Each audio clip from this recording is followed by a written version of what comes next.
Today I got hit. 24 videos po, sabay-sabay na ni-report. Hindi isa, hindi dalawa, kundi 24 pong videos ko. At doon po malinaw, this is not normal. So, let's stop pretending that this is coincidence.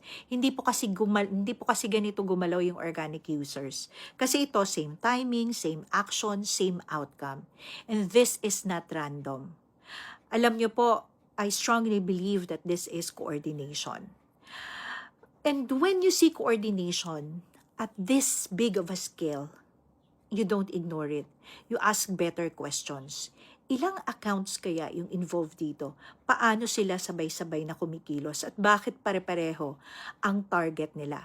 Because this is no longer just reporting.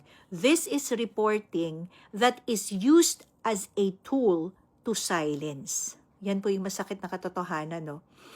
Well, let's call it what it is. Meron pong mga networks online that don't just share content. They shape narratives. At alam po ninyo yan. They amplify certain stories. They bury others. At kapag meron pong sumasalungat, hindi ka lang nila basta kakausapin. I-report ka nila hanggang mawala ka kapag hindi ka kinaya ng mga influencers nila. 'Di ba? And here is the dangerous part. Habang yung questionable na mga content, yung mga balahurang content, yung mga nagko-content ng kung ano-ano laban sa gobyerno, binabalahura ang posisyon ng Pangulo at nagsasabi ng hindi maganda sa kapwa Pilipino. Tuloy-tuloy lang. Pero yung mga nagtatanong, yung mga nagfa-fact check, yung mga nagsasalita, sila yung tina-target at sila yung nawawala. So the question becomes, what kind of system are we allowing to happen? Ito po yung personal stand ko dyan, no? Hindi po ako full-time na content creator. I cannot even call myself as influencer. This is not my main life. I have a real job. We have businesses. I'm doing just fine.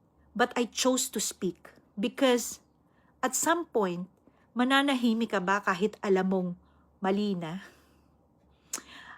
At aamin po ako, no, hindi ko sinuportahan noon yung administrasyon noong 2022. Wala pong unit team as part of my choice in 2022. But now, because I love my country, nakikita ko yung effort to stabilize. At kasabay nun, nakikita ko rin po yung consistent attempts to disrupt, to divide, and to destabilize this government, this administration. Hindi mo naman kailangang maging aligned politically para makita mo yun eh. Ang kailangan mo lang, maging honest ka sa sarili mo and you have to see this clearly. You cannot go blind.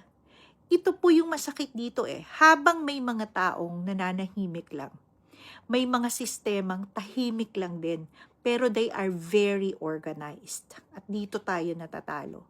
Hindi sila maingay pero effective. Ano po ba ito? Yung tinatawag ng marami na troll farms? 'Di ba? At kung hindi mo ito babantayan, hindi mo mamamalayan, iba na po yung pinapaniwalaan ng tao. Na kahit ang mga professionals natin ngayon at ine-expect nating makakaintindi at magiging tagapagtanggol, marami sa kanila mas naging bulag pa at naging parte na sa pagsira ng gobyerno sa halip na suportahan ito. And this becomes too dangerous. Maniniwala pa ako na patriotism ang habol nila kung hindi sila sumusuporta lang sa isang apelyido. But hindi po ganun. It is not even neutral, but it's definitely biased. So, I know na marami yung nabago yung paniniwala. Marami din pong mga naging traidor na sa bayan. Niyuyurakan hindi lang po yung gobyerno, lalo na po yung posisyon ng pagkapangulo. At ang kapwa nila tao. 'Di ba? Kaya nga non-stop yung mga mura. Sila na nga yung tanga at bobo, pero ikaw pa yung babaliktarin at tatawagin kanilang ganun hanggang mapaniwala pa nila yung iba. And their twisted narratives are being believed in by those supporters na hindi naman talaga naiintindihan. 'Di ba? And these people have the strong will Bakit napakalakas ng loob nila? As if they are protected. They are being backed up by some powerful people. Bakit? The question is by who and by what? Alam mo na po yung sagot dahil alam mo kung kanino panig yung mga taong ito. Well, to Facebook, this is not just about content moderation anymore.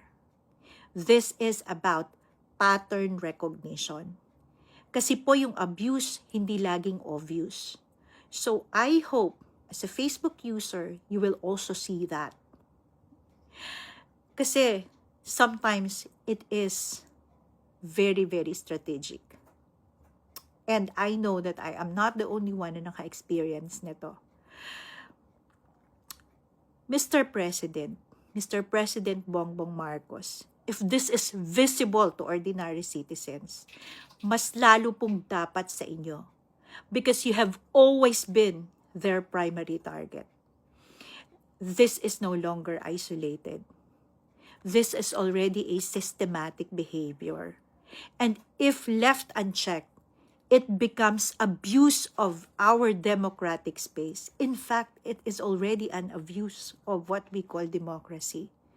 So, Mr. President, I hope that you will be firm and really do something about this.